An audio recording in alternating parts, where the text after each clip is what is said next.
Assalamualaikum warahmatullahi wabarakatuh. Perkenalkan, nama saya Sonia Petri Rada, dan di sini saya akan menjelaskan sedikit tentang discourse and culture. Yang pertama yaitu discourse analysis. Discourse adalah studi tentang bagaimana kalimat dalam bahasa lisan maupun bahasa tulisan yang berasal dari unit atau bagian terkecil bermakna yang lebih besar seperti paragraf, percakapan, dan juga wawancara. Di discourse ini mencakup berbagai kegiatan yang begitu luas, dari penyelidikan yang terfokus tentang bagaimana kata-kata seperti "oh" atau "baik" digunakan secara santai. Di dalam pragmatik difokuskan secara khusus pada aspek yang tidak terucapkan atau tidak tertulis. Jadi dapat kita simpulkan bahwa discourse atau wacana itu adalah bagaimana cara menganalisis perkataan maupun itu tertulis atau tidak tertulis, seperti kata "oh" atau "baik" itu mempunyai makna yang lebih besar. Selanjutnya ada coherence atau kepaduan. Coherence itu adalah apa yang dikatakan atau apa yang ditulis pembicara akan masuk akal dalam hal pengalaman normal mereka seperti dalam berbagai hal. Jadi jika kita bisa mengartikan kata plant sale, berarti kita tahu bahwa maksudnya adalah menjual tanaman. Tapi jika kita menyebutkan tentang garage sale, yang artinya adalah jual garasi, itu bukan bagaimana tentang menjual garasi, tetapi tentang bagaimana seseorang itu menjual sesuatu yang berada di dalam garasinya.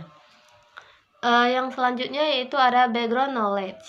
Background knowledge adalah interpretasi otomatis yang didasarkan pada struktur pengetahuan yang sudah ada sebelumnya, atau pola yang sudah dikenal dari pengalaman sebelumnya digunakan untuk menafsirkan pengalaman baru.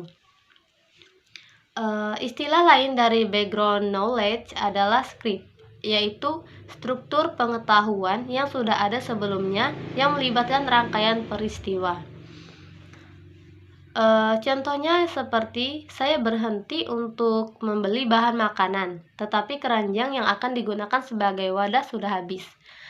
Dan saya pasti akan terlihat seperti orang yang mengalami hari yang buruk. Yang selanjutnya yaitu culture schema, adalah suatu pengetahuan latar belakang untuk memahami dunia ditentukan secara kultural. Contoh situasinya yaitu pengawas pabrik di Amerika berasumsi bahwa para pekerja tahu bahwa Pasca sudah dekat, dan oleh karena itu setiap orang akan memiliki hari libur. Yang selanjutnya yaitu cross culture pragmatic.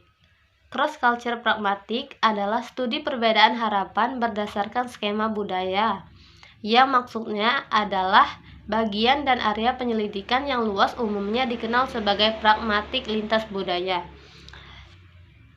Pragmatik lintas budaya digunakan untuk penilaian ulang tentang makna yang dibangun dari penutur yang memiliki budaya yang berbeda.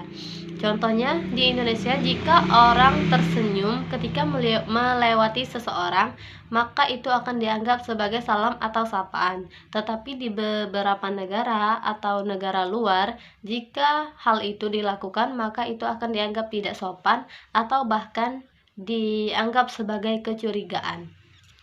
Baiklah, mungkin itu saja yang bisa saya sampaikan. Wassalamualaikum warahmatullahi wabarakatuh.